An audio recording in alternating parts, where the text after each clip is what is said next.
I was locked inside my own home for nearly 2 decades because my father thought I had brought shame to the family. My name is Elaine, and I'm 41 years old, but my story truly begins when I was just 22. Back then, I lived with my parents in a quiet, conservative town. My mother was passive, always nervous, and my father, well, let's just say he ruled the house with an iron fist. We had rules for everything: when to speak, what to wear, who to greet, and especially, who not to speak to. One afternoon, I walked home from the grocery store. It was a short walk, just 3 blocks, but on that day, a man I barely knew stopped me to ask for directions. I answered politely and moved on, not thinking anything of it. But someone saw us, and they told my father. That night, everything changed. He didn't ask me what happened. He didn't yell. He simply locked the front door and kept the key. He told me that I had brought dishonor to the family, that a respectable woman had no business talking to men on the street. I thought it was temporary, maybe a few days of punishment, but then days turned into weeks, weeks into months, and before I knew it, I had spent my 23rd birthday in silence, alone in my room. The windows were locked. I wasn't allowed to answer the phone. No internet, no letters, nothing. I had become a ghost while still breathing. My mother would slide meals through the door. We never spoke. She never looked me in the eye. Maybe she was afraid. Maybe she agreed with him. I still don't know. Every day I woke up wondering if that would be the day someone came for me. But no one ever did. My friends thought I had moved away. My coworkers assumed I had quit. My life outside that house simply vanished. And I stayed locked away for 19 years. 19 years of silence, loneliness, and waiting for someone to care, waiting for someone to notice. But the person who eventually saved me wasn't a friend. It wasn't even someone I knew. It was a complete stranger, and they didn't even know they were saving me. I don't know how I managed to survive those first years. At first, I kept a routine. I would wake up, do stretches in my tiny room, read old books, journal my thoughts. I tried to keep my mind busy, but after a while, you start losing your sense of time. Days blend into nights, seasons pass without notice. The only way I could track time was by how the food changed. In the summer, my mother would bring fresh fruits, peaches, strawberries. In the winter, more canned food, soup. She never said a word. She'd slide the tray into my room and leave. I would try to talk to her. "Mom, please, just tell me what's happening, please." But she never responded, never even glanced at me. I don't think I'll ever forget the sound of her footsteps walking away. Sometimes I could hear laughter from downstairs. My father had guests, men from the community. They talked politics, business, religion. None of them ever asked about me. It was as if I had died, but they just hadn't buried me yet. I wasn't allowed to use the bathroom during the day, only at night, when everyone was asleep. If I stepped out of line, my father would remove the light bulb from my room as punishment. I would sit in the dark for days, doing nothing, just thinking, sometimes crying, sometimes not even that. One day I found a small ant crawling on the floor, and I followed it for hours, just to feel something. That's how starved I was, for stimulation, for meaning. After a few years, I stopped asking questions. I stopped hoping for rescue. I thought, this is my life now, I just have to get through it. But then, something unexpected happened. I overheard my mother crying, not just sobbing, but screaming. It was late at night, and she thought no one could hear her. My father was shouting too. I couldn't make out every word, but I caught a few. "You're weak. She's your daughter. She'll ruin us." That was the first time in years I heard my name mentioned, and for the first time I realized something I hadn't let myself believe. My mother wasn't okay either. We were both trapped in that house, maybe in different ways, but trapped just the same. And that tiny piece of knowledge, it planted a seed in me. I started watching, listening. If I was going to survive, if I was ever going to escape, I needed to wait for the right moment. And it came, when someone new moved in next door. The house next door had been empty for years. It was old, ivy crawling up its brick walls, shutters sagging, windows cloudy with dust. But one morning I heard something new, the distinct sound of a moving truck. At first, I thought I was imagining it. Then came voices. A woman's voice, cheerful and energetic, a child laughing, boxes being dragged across the porch, the sound of life. From the tiny window in my room, I could barely see the driveway, but I angled a mirror I had hidden under my bed, a piece I'd broken off from an old hairbrush, and managed to catch a glimpse of them. A young woman in her early 30s, curly brown hair tied in a messy bun, holding a coffee mug and directing the movers like a general. Behind her was a little girl, maybe 5 years old, bouncing with excitement, dragging a stuffed bear behind her. They looked normal, free, happy. It felt like watching a movie from inside a prison cell. That night I couldn't sleep. I kept replaying the sound of their laughter, imagining what it would feel like to sit on a porch again, to feel the sun on my skin, to walk barefoot through grass. The woman's name, I would later learn, was Nina. She was a single mom, recently divorced, starting over. I knew this because over time, I became obsessed with listening. My room was on the second floor, and when she sat out in her backyard talking on the phone, I could sometimes catch fragments of her conversations. "I'm finally out of that nightmare," she once said. "I just want Lily to have a fresh start." Fresh start. That phrase hit me like a punch in the stomach. It had been almost 9 years since I was locked in this room. I had stopped marking time on the wall years ago, but I counted in seasons, and I knew. I was 27 now. My life was slipping through my fingers. But something about Nina gave me hope. She was kind, open. She talked to her neighbors. She brought cookies to the mailman. Once, she rescued a stray dog from the road and found its owner within an hour. She had the kind of warmth you could feel from across a fence. One morning, I risked everything. I waited until the house was empty. My parents had gone to a church retreat for the weekend. It was my only chance.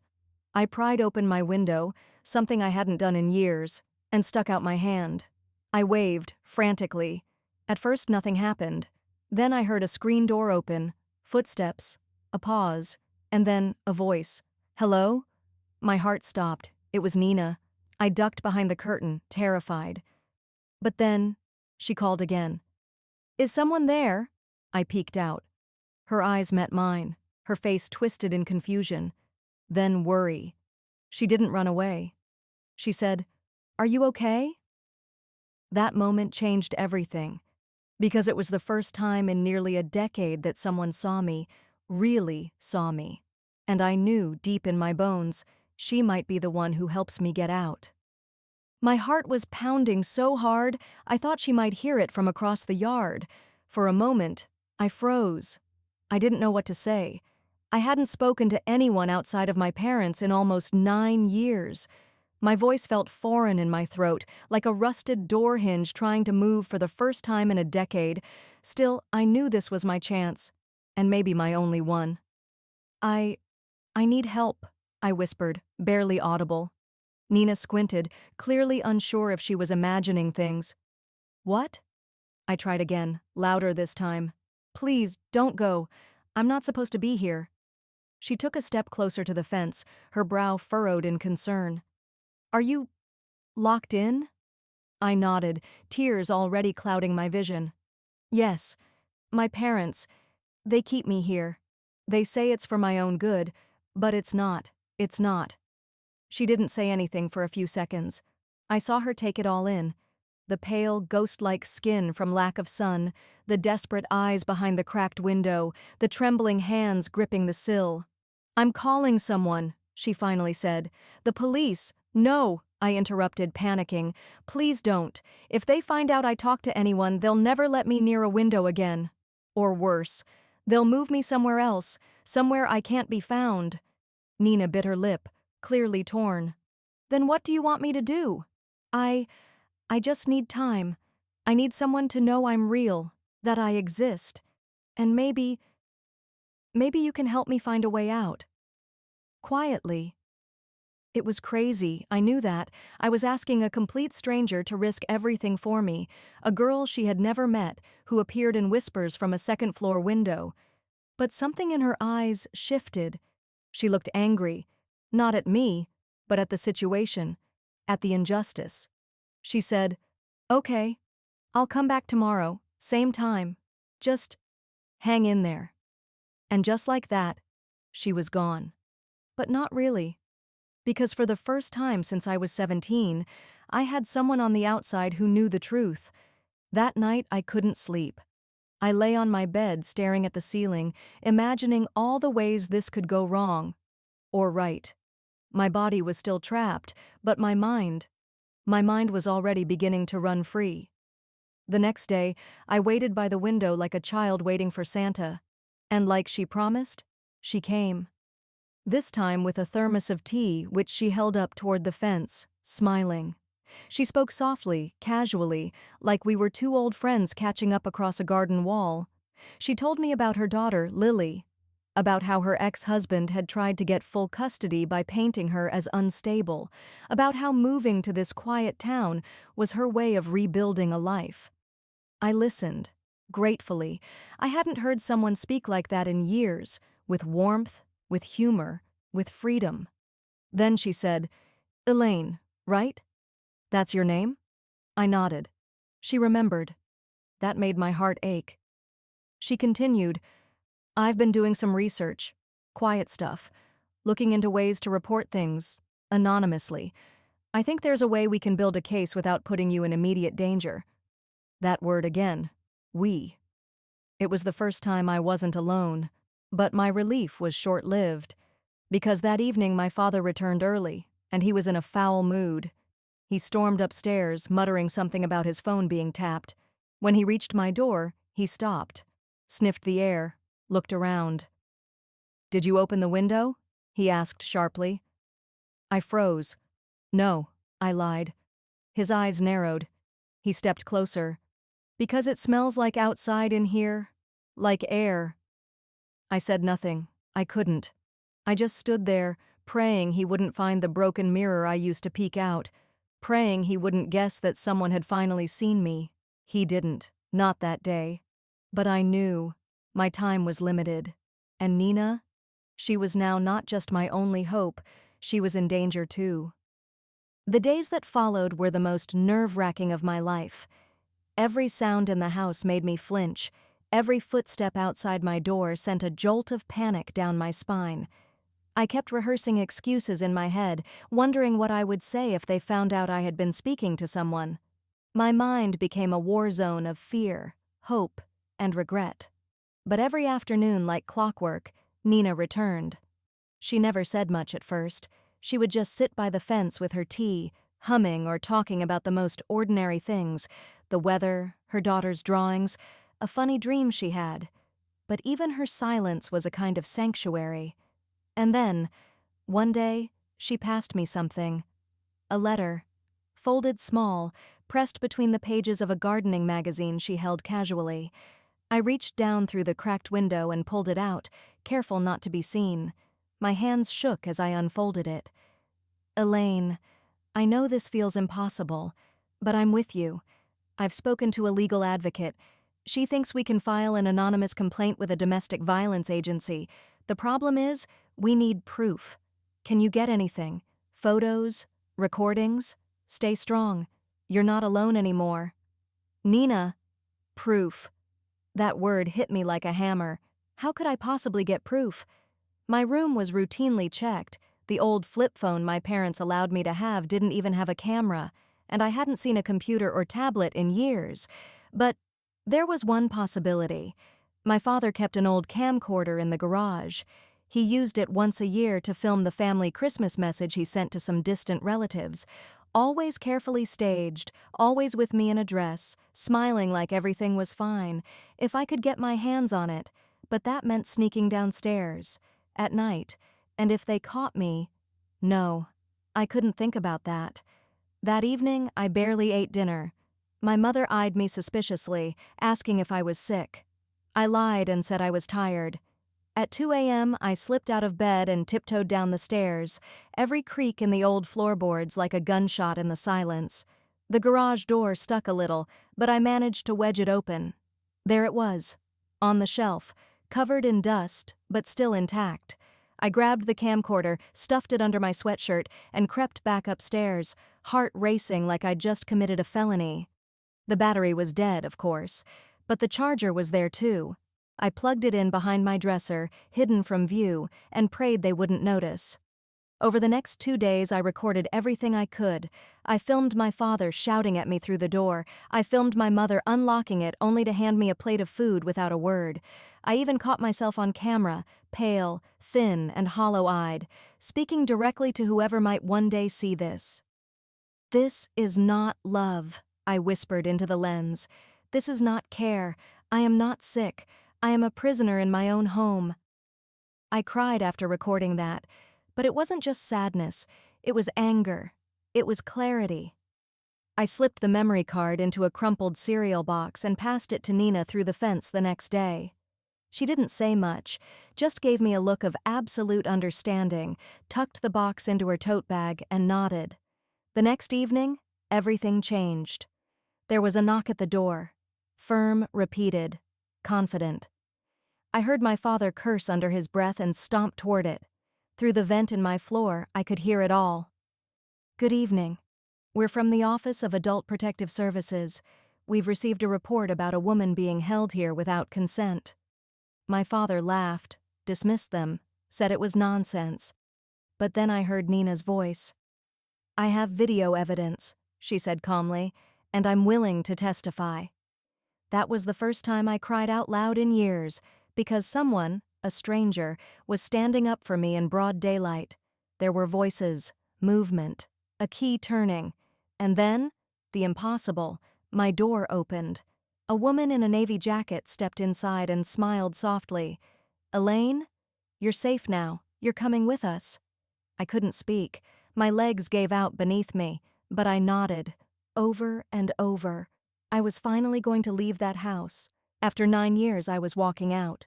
And Nina, she was the reason. I didn't cry in the car.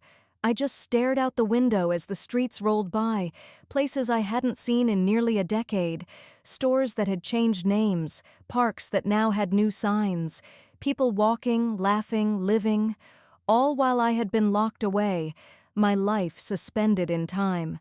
The woman from Adult Protective Services, Sarah, kept glancing over at me, checking if I was okay. I wasn't. But how could I explain what I was feeling? It wasn't just relief. It wasn't just fear. It was like stepping out of a cave and straight into the sun. Painful and blinding, even though I'd begged for it for years. They didn't take me to a hospital like my parents had always threatened. They took me to a shelter. It was clean, quiet, warm. There were other women there, some younger than me, some older, each with stories in their eyes I didn't yet know. One woman gave me a blanket, another offered tea, and for the first time in years, I slept in a room with a door I could close and open whenever I wanted. No locks. The next morning I woke up to something I hadn't heard in forever.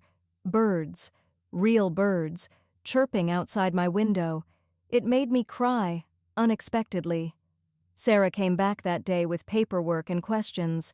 She explained that I had options: legal action, therapy, transitional housing.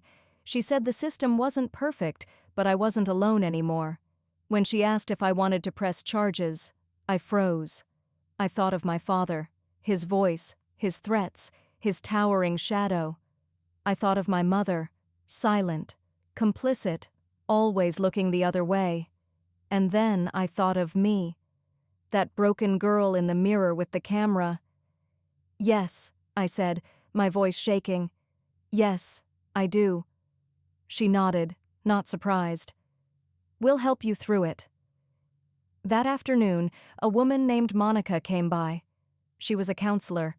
At first, I didn't know what to say to her, but she waited, patiently, kindly, so I started talking. And once I started, I couldn't stop. I told her everything, from the first day they said I needed rest, to the moment they took away my books, to the nights I spent whispering to myself just to remember what my voice sounded like. I told her how I had once believed them, how I had doubted my own sanity, how I had become afraid of the outside world, afraid of choices, of voices, of light. And she didn't interrupt me, not once. When I finally stopped, she looked at me and said something I'll never forget. "You didn't imagine this. You survived it." Those words. They stitched something inside me that had been torn for years. Over the next few days, I started joining group sessions. I met other women who had been isolated, gaslit, controlled. Some had run from abusive husbands, some from manipulative family. Each story different, but all of them real. I learned how to breathe again, how to eat without shame, how to look people in the eye. I even started writing. Just little things, journal entries, letters to my younger self, poems scribbled on scrap paper. One morning, I wrote something that made me stop in my tracks. "My name is Elaine, and I am not afraid anymore." It wasn't true yet, not completely, but I wanted it to be. So I read it again, and again, because this time, no one could take my voice away. The first time I walked outside alone, I thought everyone could see it on me. The fear, the damage, the years I'd lost. I stood just outside the shelter, holding my breath, eyes darting around like I was expecting someone to come drag me back inside. But no one did. There were people on the street, normal people doing normal things, drinking coffee, walking dogs, laughing into phones. And me? I was standing in the sun like a ghost, learning how to be real again. I didn't even walk far, just to the corner and back. But that tiny stretch of sidewalk felt like a mile, and I did it, on my own. Back inside, the staff cheered for me. They knew what that walk meant. It wasn't just fresh air, it was a declaration. I'm here. I exist. Over the next few days, I started taking little steps, filling out job applications, learning how to use a phone again, practicing what to say when someone asks, "How are you?" Some nights I still woke up gasping, my father's voice echoing in my head. But each morning I reminded myself, he's not here. I am safe. It wasn't a straight line. There were setbacks. But for the first time in over 10 years, I was building something of my own. And maybe, just maybe, I was beginning to believe I deserved it. A year ago, I couldn't even open a window without feeling like he'd somehow be there, watching, waiting, punishing. Today, I stood on a stage at a local women's center, holding a microphone, looking out at a room full of women who'd survived their own cages, and I told my story, out loud. Every awful, jagged part of it. Not because I enjoy remembering it, but because someone out there needs to know it's possible to escape. After leaving the shelter, I found a small job at a bookstore. Quiet, peaceful. The kind of place I used to dream about when I was locked in that room.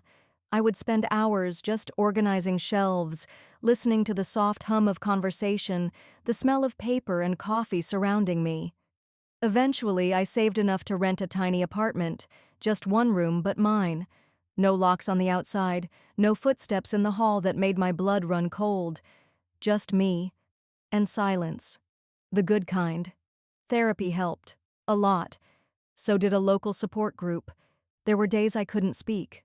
Other days I couldn't stop crying. But I kept going. And slowly, I started to come back. I planted a small herb garden on my windowsill. I adopted a cat, Lucy. She's bossy and stubborn, and I love her for it. She makes me laugh when I need it most. I got a part-time certificate in social work, because now, I want to help others the way someone once helped me. It's not a fairy tale. I still carry scars, some visible, some not. I still flinch at raised voices, and I can't sleep in complete darkness. But I'm alive. I'm healing, and I'm free. If you had told me back then that I would be the one telling my story to others, I wouldn't have believed you. But here I am. My name is Elaine. After 15 years of silence, I finally have my voice back.